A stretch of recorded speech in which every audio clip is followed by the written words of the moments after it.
Good day everyone and welcome back to SCP Illustrated, entry log 119. While I work on the next proper video, here is another old Patreon one, namely SCP-098, also known as the Surgeon Crabs. This is a safe class SCP and this video does contain some minor scenes of violence. Without further ado, let's begin.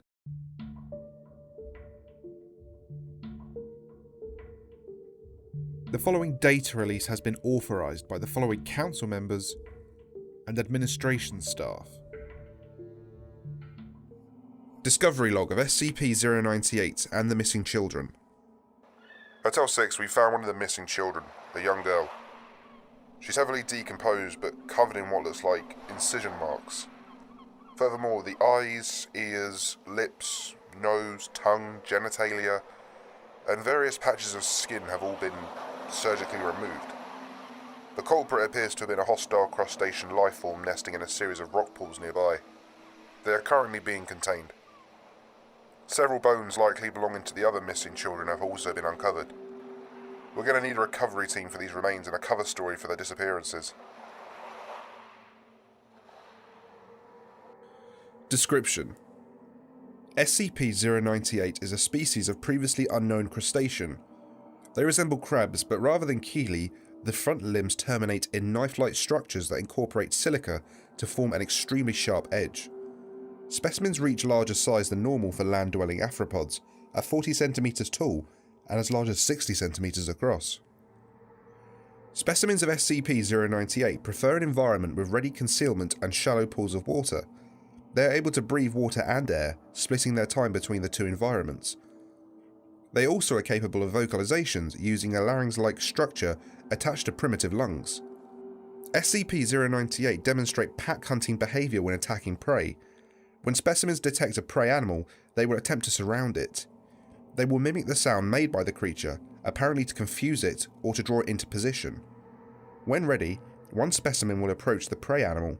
When its attention is fixed on the first specimen, others will move behind the prey and attempt to cut the tendons of the legs or other limbs.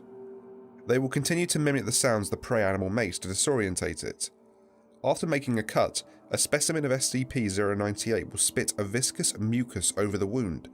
This substance hardens rapidly, preventing blood loss or infection. This continues until the prey animal is completely immobilized. At this point, specimens will begin to feed on the prey animal by cutting off small pieces of flesh. This begins with soft, readily accessible tissues such as those of the face and extremities, before moving to other parts of the body.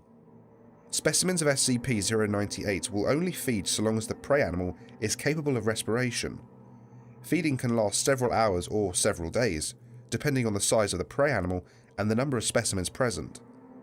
Specimens of SCP-098 show some ability to communicate, alerting each other to the presence of threats or potential food over short distances. It was initially thought that SCP-098 might display human-level intelligence, but are now believed to merely parrot human speech.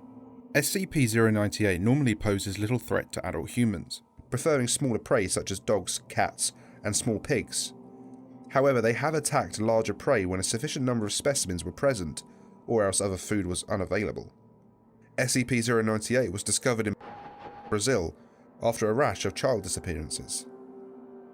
Special Containment Procedures. Members of SCP-098 are to be kept in a 10 meter by 20 meter room with small pools of water and a sandy substrate. Rocks and driftwood are to be left in random arrangement for SCP-098 to nest in. The enclosure is to be cleaned on a weekly basis. During this time, all members of SCP-098 are to be accounted for first, to prevent injury or death to personnel or SCP-098. Any members of SCP-098 that appear ill or injured are to be removed and examined. Addendum 098-1. SCP-098 is more intelligent than previously thought. They adapt quickly to changes in their environment, and have shown an ability to remember patterns, such as feeding and cleaning times, and habitual movement of personnel entering their enclosure. Cleaning personnel must ensure that they regularly vary their routes through the enclosure to prevent incidents. Dr. Mann has taught several of them simple tricks, and they seem to understand the meanings of several commands. Testing will continue. And that concludes SCP-098. I hope you enjoyed this video. Be sure to like and subscribe if you did. Next time will be an SCP tale that I wrote myself, looking at one of the groups inside SCP-3008, also known as IKEA. That one will be out soon. Be sure to follow all the social media outlets for video updates. Check out the SCP Illustrated shop for posters and prints. All the links can be found below. And if you can't wait days and weeks for new material, then consider joining the Patreon or becoming a channel member.